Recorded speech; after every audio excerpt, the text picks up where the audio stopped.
আমি সামনে মেয়র নির্বাচন ধারাবো নিয়ত করেছি। সেই আমার ভাবমূর্তি ক্ষুণ্ণ করার জন্য চক্রান্ত করে আমার বাইকে ঝরানো হয়েছে। মানববন্ধন যে যারা করলো এদের তো আমরা চিনি না। এই যে মহিলা বক্তব্য রাখলেন, মাথায় ঘুমটা দিয়া, মাথায় পাগড়ি বাইন্দা, এই মহিলা কে, বাড়ি কই তার? আমার নাম যে বারবার বলতেছে, এটা উদ্দেশ্য প্রণোদিত বলতেছে না। আমার নাম কেন বলবো? আমার তো আরো ভাই বেরাদর আছে, আমরা তো 5 ভাই। তো আমার নাম তো কেউ বলে না, খালি আমার নামটা কেন বলতেছে? আমার নামটা এই জন্যই বলতেছে, ওই যে আমি মেয়র নির্বাচন করবো, মানে আমার জনপ্রিয়তা দেখে ঈর্ষান্বিত হয়ে তারা বারবার আমার নামটা জড়াই বলতেছে। আমি রবিবার দিন সম্ভবত 14 তারিখ আইনশৃঙ্খলা কমিটির সভা চলছিল। আমি ওই সভার একজন সদস্য। আইনশৃঙ্খলা কমিটির ওই সভাতে এই জিনিসটা আপনার প্রথম উল্লেখ করলো গুলজার, প্রেস ক্লাবের সেক্রেটারি। পরবর্তীতে এটা আমি জানার পরে আমি ওখানে বক্তব্য রাখলাম।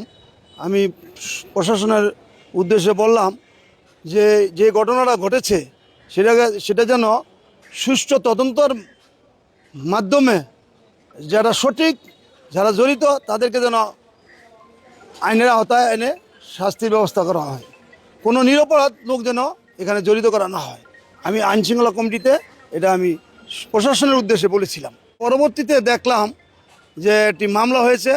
ওই মামলাতে আমার ছোট ভাইকে আসামি করে, 2 নম্বর আসামি করে মামলায় জড়িয়ে দেওয়া হয়েছে। এটা একটা অন্যায়ভাবে এটা করা হয়েছে। আমি সামনে মেয়র নির্বাচন ধারাবো নিয়ত করেছি।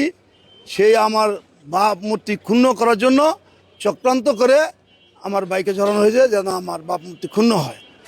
আমি আমার জনপ্রিয়তা ঈর্ষান্বিত হয়ে কিছু সংখ্যক মানুষ এই কাজটি করেছেন। কেন জড়াইলো ওটা ওই যে একটা ছেলেকে, ওই যে আরিফ আর আকাশ, একটা ছেলেকে কিশোরগঞ্জে চরে বাড়ি, ওর লোকের লেনদেন আছে, পানাদানা আছে।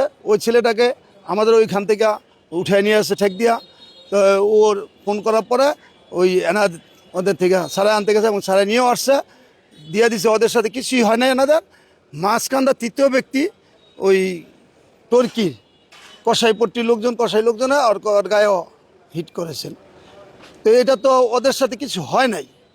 এই আরিফ আর আকাশ ওরা আমাদের এখানে বড় হয়েছে। আমাদের এখানে ওরা আত্মীয় স্বজন আমাদের এখানে ছিল, আমাদের এখানে ওরা বড় হয়েছে। ওদেরকে আমরা সবাই চিনি এবং আত্মীয়তার সম্পর্ক আমাদের সাথে আছে।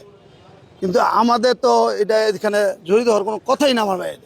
মানববন্ধন যে যারা করলো এদের তো আমরা চিনি না। এই যে মহিলা বক্তব্য রাখলেন, মাথায় ঘুমটা দিয়া, মাথায় পাগড়ি বাইন্দা, এই মহিলা কে, বাড়ি কই তার? তার বাসাও তো শুনছেন না।